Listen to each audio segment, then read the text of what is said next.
Congratulations, actually, on being awarded a second star at dinner. Was this high accolade something you expected? No, definitely not. I mean, you can't expect things like this. Yeah, it was amazing. Great piece of news. And have you had a chance to celebrate? We have had a few glasses of champagne at the restaurant. We had, back on Monday, we had everyone around, all the main people, all the team were there, so it was a huge amount of people. And why do you think the restaurant was awarded a second star? What sets you apart from all the other one-star restaurants in London and the UK?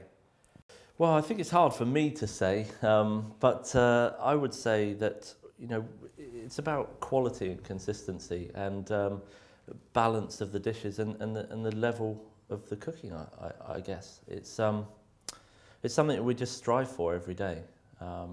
Quality, consistency, flavour and balance. You know, we continually, every day, work on this. There aren't many other two-star restaurants with quite so many covers. I mean, how do you maintain that consistency with so many diners?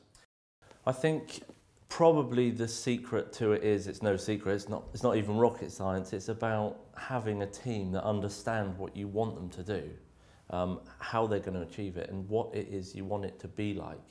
I'd say, so it's about training, it's about taste, it's about sort of inspiring and teaching the chefs.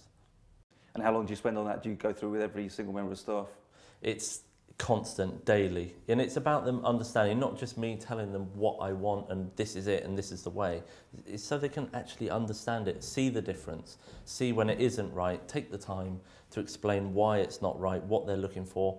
And you know, it's a massive amount of systems and checking in place as well. But it's no different than any restaurant, really. And was the second star something that you'd strive for or expected with dinner?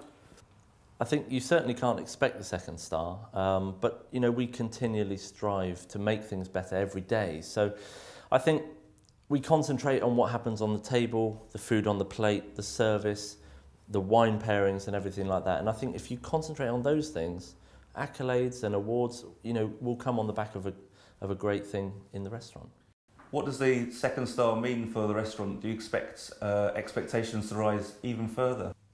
Yeah, I think expectations are always very different for different people. So hopefully people that are coming to dinner know a little bit about the restaurant before and aren't expecting dinner to be something it isn't. You know, it's a large restaurant, it's historically inspired British food, it's no tablecloths, it's got a great buzz, it's casual and it's, you know, it's comfortable. So yeah, I'm sure we'll have some challenges, but we shall do our best. When we spoke to Michelin editor Rebecca Burr, she singled out dinner as a restaurant that takes British recipes to a new level. Do you feel the restaurant has enhanced the reputation and reinforced the heritage of British food around the world? Well, we'd like to think so. I mean, we're doing our small bit for Britain, but when you can go back into your own country's history, especially the history of food, and sort of bring that forward, you know, you get so patriotic about it. It's great to have that backup. But the stories behind the dishes, they mean so much. And as a group now, the Fat Duck Group has 1-star, 2-star and 3-star operations, so full house. How do you maintain that consistency across the entire group? Well, I think consistency it boils down to having the right people in the right places, the right head chefs, the right front of house managers. You know, we've got someone who looks after the group front of house operations. I have a watching brief over the other restaurants too, of Johnny Lake, head chef of the Fat Duck and the Experimental Kitchen now. So there's lots of mechanisms and lots of support for the whole group. It's just about keeping your eye on the ball.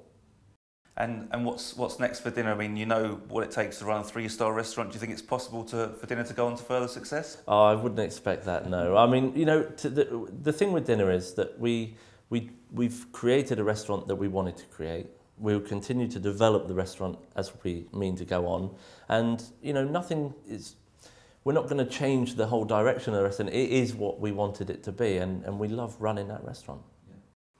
And there are rumours about sites abroad inspired by colonial dishes. I mean, is that something that's on the cards?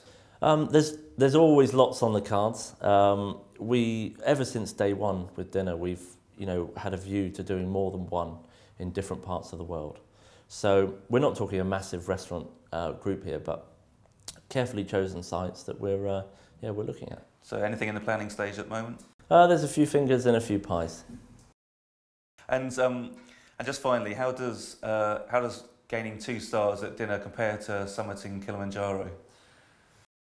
Ooh, I don't think anything compares to getting up the top of that mountain. It felt like it was never going to come. But I think from being at the Fat Duck as head chef when we got 2 stars and 3 stars, that was incredible. And I never thought that would ever happen again.